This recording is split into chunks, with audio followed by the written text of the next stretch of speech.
Hello students, welcome to steep concept channel. Students, हमने last time जो है chapter number 7 का जो है वो फर्स्ट टॉपिक पढ़ा था, इंट्रोडक्शन टू ऑर्गेनिक केमिस्ट्री। उसका मैंने थोड़ा सा ब्रीफ हिस्टोरिकल बैकग्राउंड बताया था ऑर्गेनिक केमिस्ट्री का। तो उसी चैप्टर को लेके आगे चलते हैं। नेक्स्ट टॉपिक है some features of organic compounds. आज हमने ऑर्गेनिक कंपाउंड्स की कुछ प्रॉपर्टीज़ को डिस्कस करना है।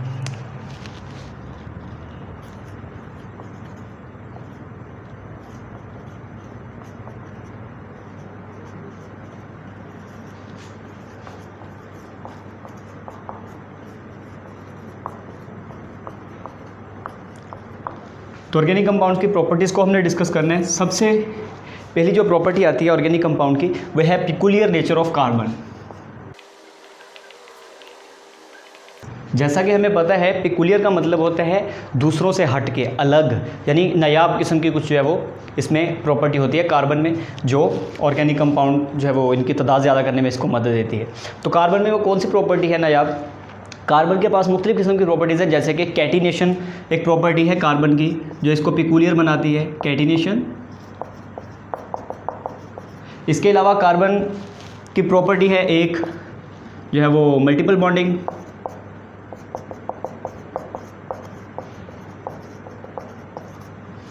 ठीक है, ये वो प्रॉपर्टीज़ हैं, और भी हैं कार्बन की प्रॉपर्टीज़ जो इसको पिकुलियर बनाती हैं, लेकिन ये वो प्रॉपर्टीज़ हैं, मेन प्रॉपर्टीज़ जो कार्बन का जो दूसरों से थोड़ा अलग एलिमेंट बनाती हैं। कैटिनेशन क्या है? कैटिनेशन जैसा कि हमें पता है, कैटिनेशन का मतलब होता है किसी भी एलिमेंट के एटम्स का आपस में लिंक होके, आपस में जुड़ के लंबी लंबी चेन्स या बड़े बड़े रिंग्स बनाना। ये प्रॉपर्टी पीरियोडिक टेबल में ग्रुप नंबर 4 के एलिमेंट्स के पास सबसे ज़्यादा जो है वो इनमें ये प्रॉपर्टी होती है, और ग्रुप नंबर 4 में से भी कार्बन और सिलिकॉन के पास ये प्रॉपर्टी काफ़ी ज़्यादा है। और कार्बन और सिलिकॉन में से भी अगर हम बात करें तो कार्बन की ये प्रॉपर्टी जो है वो बहुत स्ट्रॉन्ग है, लिंक करने की, दूसरे कार्बन आइटम के साथ लिंक करके लंबी लंबी चेन्स बनाने की, बड़े बड़े रिंग्स बनाने की जो प्रॉपर्टी, जैसे बेंजीन रिंग है, या फुल रेंज में होता है कि कार्बन जो है वो बहुत लंबे लंबे जो है वो रिंग्स बड़े बड़े रिंग्स बनाता है और लंबी लंबी चेन्स बनाता है, मीथेन, इथेन, प्रोपेन, ब्यूटेन। आपको पता है ऐसे बहुत सारे जो है वो हाइड्रोकार्बन्स हैं जिनमें कार्बन की चेन्स होती हैं। तो ये प्रॉपर्टी कहलाती है कैटिनेशन। इस वजह से जो है वो हम कहते हैं कि कार्बन दूसरे एलिमेंट से अलग है। सिलिकॉन में ये प्रॉपर्टी जो है वो होती है, लेकिन सिलिकॉन में ये डायरेक्ट लिंकेज नहीं होता। सिलिकॉन में सैंड के अंदर होता है, silicon to oxygen, oxygen to silicon, silicon to oxygen, oxygen to silicon, ऐसे बॉन्डिंग होती है। तो वो भी कैटिनेशन की एक टाइप है। इसके बाद मल्टीपल बॉन्डिंग। मल्टीपल बॉन्डिंग में क्या है कि कार्बन जो है ये काफ़ी ज़्यादा बॉन्ड बना सकता है, जैसे सिंगल बॉन्ड भी बना सकता है। कार्बन के पास डबल बॉन्ड बनाने की प्रॉपर्टी भी है, ट्रिपल बॉन्ड बनाने की प्रॉपर्टी भी है। अब ये सिंगल, डबल, ट्रिपल बॉन्ड बनाना तमाम एलिमेंट्स ऐसा नहीं करते। ये प्रॉपर्टीज़ जो है वो प्रॉपर्टी कुछ एलिमेंट के पास होती है, लिहाजा मल्टीपल बॉन्डिंग की वजह से जो है वो हम कह सकते हैं कार्बन जो है वो दूसरों से थोड़ा अलग एलिमेंट है, ये पेकुलियर नेचर रखते हैं। ठीक है, दूसरी जो ऑर्गेनिक कंपाउंड की प्रॉपर्टी होती है वो प्रॉपर्टी क्या है? Non ionic character.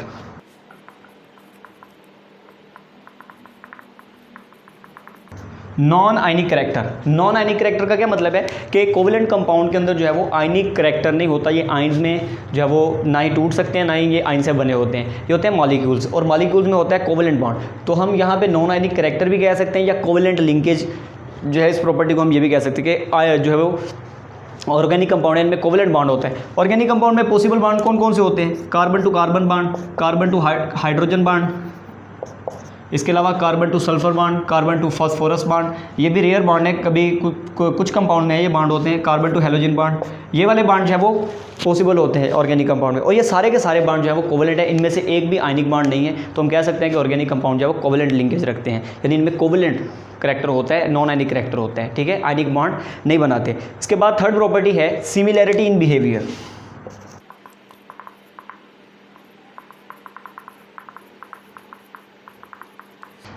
जो ऑर्गेनिक कंपाउंड है इनके बिहेवियर में सिमिलरिटी जो है ये बहुत ज़बरदस्त प्रॉपर्टी है कि ऑर्गेनिक कंपाउंड में आपने पढ़ा हुआ है कि हमने ऑर्गेनिक कंपाउंड को उनकी एक जैसी खसूसियात की बुनियाद पर जो है वो अलग अलग ग्रुप्स में डिवाइड किया हुआ है। हर ग्रुप को हम क्या कहते हैं? एक होमोलोगस सीरीज़ कहते हैं। तो होमोलोगस सीरीज़, जितनी भी होमोलोगस सीरीज़ हैं, चाहे एल्केन है, एल्कीन है, एल्काइन है, कार्बोहाइड्रेट्स हैं, प्रोटीन्स हैं, लिपिड्स हैं, या कोई भी ऑर्गेनिक कंपाउंड की आप सीरीज देख लें, तमाम सीरीज के कंपाउंड की प्रॉपर्टीज़ जो है वो एक जैसी होती है, उनमें उनकी खसूसियात में सिमिलरिटी होती है, करैक्टरिस्टिक्स में जो है वो सिमिलरिटी होती है। जैसे कि आप एल्केन की बात कर लें, मीथेन, इथेन, प्रोपेन, ब्यूटेन, इनका हैलोजन के साथ रिएक्शन करवाएं तो हमें पता है कि एक हैलोजन जो है वो अटैच हो जाता है, हाइड्रोजन रिमूव हो जाता है, ठीक है, यानी सब्स्टिट्यूशन रिएक्शन होता है। अगर आप एल्कीन का रिएक्शन हैलोजन के साथ कर रहे हैं तो एडिशन रिएक्शन होता है। ऐसे केमिकल प्रॉपर्टीज़ भी सेम है, और कुछ जो है वो होमोलॉगस सीरीज़ है उनमें फिजिकल प्रॉपर्टीज़ भी सेम होती है। अगर सेम नहीं होती तो फिजिकल प्रॉपर्टीज़ में एक सीक्वेंस होती है, इनमें अगर चेंज आता है तो एक सीक्वेंस के साथ आता है। तो ये भी ऑर्गेनिक कंपाउंड की प्रॉपर्टी है कि इनकी जो है वो इनके बिहेवियर में सिमिलरिटी होती है। इसके बाद फोर्थ प्रॉपर्टी है कम्प्लेक्सिटी।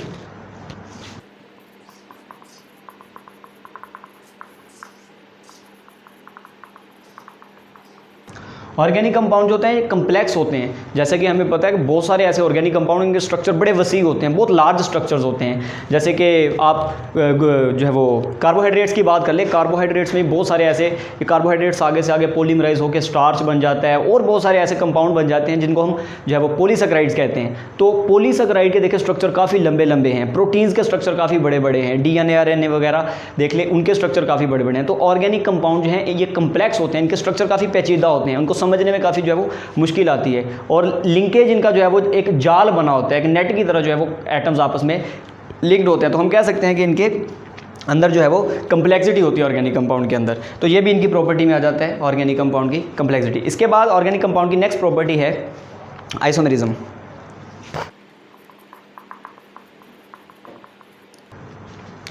जैसा कि हमें पता है कि ऑर्गेनिक कंपाउंड जो हैं इनमें आइसोमेरिज्म का फिनोमेना पाया जाता है। आइसोमेरिज्म क्या है? आइसोमेरिज्म का मतलब है कि मुख्तलिफ ऑर्गेनिक कंपाउंड का स्ट्रक्चरल फार्मूला मुख्तलिफ होना, लेकिन उनका मॉलिकुलर फार्मूला सेम होना। जैसे कि हमने हेक्सोज के दो आइसोमर्स पढ़े हुए हैं, एक ग्लूकोज और एक फ्रक्टोज। ग्लूकोज जो है उसका फार्मूला भी C6H12O6 है, फ्रक्टोज का फार्मूला भी C6H12O6 है। लेकिन ग्लूकोज हमें पता है एक पेंटा हाइड्रोक्सी एल्डिहाइड है, यानी इसमें 5 हाइड्रोक्सिल ग्रुप हैं और ये एल्डिहाइड है। जबकि फ्रक्टोज क्या है? ये पेंटा हाइड्रोक्सी कीटोन है, एक कीटोन है दूसरा एल्डिहाइड है। यानी स्ट्रक्चर में डिफरेंस है लेकिन मॉलिकुलर फार्मूला दोनों का सेम है, मॉलिकुलर फार्मूले में कोई डिफरेंस नहीं है। तो ये प्रॉपर्टी भी ऑर्गेनिक कंपाउंड के पास होती है, इसको हम कहते हैं आइसोमेरिज्म। इसमें आप सिंपल एग्जांपल भी देख सकते हैं आइसोमेरिज्म में, जैसे कि ब्यूटेन है, ब्यूटेन के 2 आइसोमर्स होते हैं, फार्मूला ब्यूटेन का C4H10, लेकिन स्ट्रक्चर में डिफरेंस इस तरह से, एक में क्या होता है सारे के सारे 4 के 4 कार्बन आइटम जो है वो ऐसे चेन में होते हैं, एक जो है वो चेन बना लेते हैं, स्ट्रेट चेन कह सकते हैं आप इसको। और एक में क्या होता है कि एक जो है वो ब्रांच बन जाती है इस तरह से। मैं हाइड्रोजन यहाँ पे बंद करके लिख रहा हूँ टाइम बचाने के लिए, ठीक है। तो ये जो है वो हमारे पास H3C, उसके ऊपर H है, नीचे CH3 है, इधर भी CH3 है। अब देखें एक इसमें 4 की 4 कार्बन चेन में है, लेकिन इसमें एक कार्बन जो है वो ब्रांच बन गई। तो ये ब्रांच चेन जो है वो कंपाउंड बन गया, ये स्ट्रेट चेन बन गया। दोनों का फार्मूला आप देखें सेम है, उसमें भी 10 हाइड्रोजन, इसमें भी 10 हाइड्रोजन, कार्बन की तादाद भी दोनों में सेम है। तो ये प्रॉपर्टी भी ऑर्गेनिक कंपाउंड में पाई जाती है, जिसको हम कहते हैं आइसोमेरिज्म। इसके बाद नेक्स्ट प्रॉपर्टी है ऑर्गेनिक कंपाउंड की, ऊपर से इरेज कर रहा हूँ मैं, 6th प्रॉपर्टी। तो 6th प्रॉपर्टी है ऑर्गेनिक कंपाउंड की rates of chemical reaction.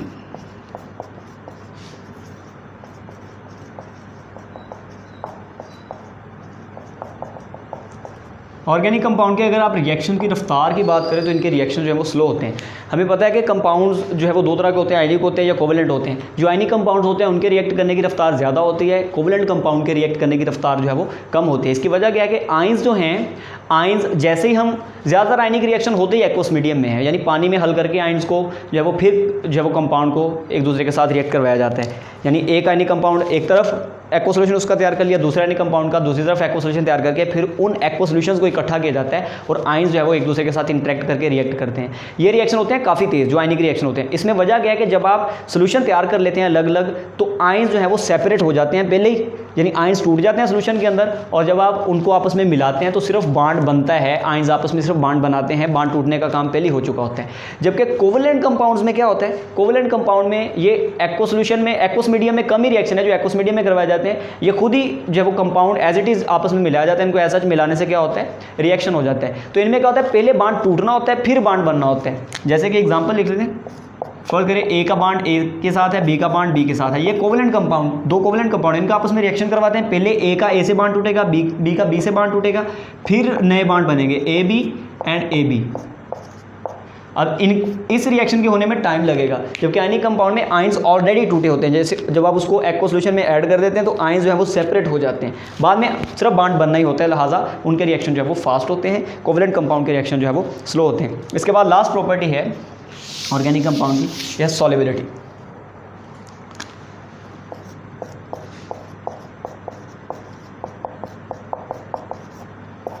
Solubility final property, solubility यानी हल पजीरी जिसको हम कहते हैं। तो सॉल्युबिलिटी क्या है, हमें पता है कि जो कोवेलेंट कंपाउंड है वो, जो ऑर्गेनिक कंपाउंड है वो कोवेलेंट होते हैं, और कोवेलेंट कंपाउंड के बारे में हमें पता है कोवेलेंट कंपाउंड पोलर भी हो सकते हैं, नॉन पोलर भी हो सकते हैं, लेकिन ऑर्गेनिक कंपाउंड में ज़्यादातर कोवेलेंट कंपाउंड जो है वो नॉन पोलर है। पोलर कंपाउंड्स की तादाद कम है, नॉन पोलर कंपाउंड की तादाद ज़्यादा है, लिहाजा नॉन पोलर कंपाउंड जो है वो नॉन पोलर सॉल्वेंट्स के अंदर हल होते हैं। यानी ऑर्गेनिक कंपाउंड के लिए जनरल टर्म बोल रहा हूँ, सारे कंपाउंड के ऊपर अप्लाई नहीं होती, जनरल ये है कि organic compounds are soluble in non polar solvents. Non polar solvents में बेंजीन आ जाता है, टॉल्यूइन आ जाता है, और बहुत सारे सॉल्वेंट्स आ जाते हैं, अल्कोहल्स वगैरह। तो organic compound non polar solvents के अंदर हल होते हैं। और जैसे कि आपने देखा होगा कि अगर आपके हाथ को पेंट लगा हुआ हो या कहीं से आपने पेंट साफ़ करना हो तो क्या होता है, आप उसको पेट्रोल के साथ साफ़ करते हैं, क्योंकि पेट्रोल भी नॉन पोलर है और जो पेंट वगैरह हैं वो भी नॉन पोलर हैं, तो क्या होता है वो उसके साथ जो है वो हल होकर उतर जाता है पेट्रोल। लेकिन अगर आप हाथ को लगा हुआ पेंट पानी के साथ साफ़ करें, पानी पोलर सॉल्वेंट है, तो पोलर सॉल्वेंट में पेंट हल नहीं होता, जिसकी वजह से क्या होता है वो पेंट जो है वो हाथ से अलग नहीं होता। तो हम इनकी सॉल्युबिलिटी के बारे में कह सकते हैं कि they are soluble in non polar solvents, soluble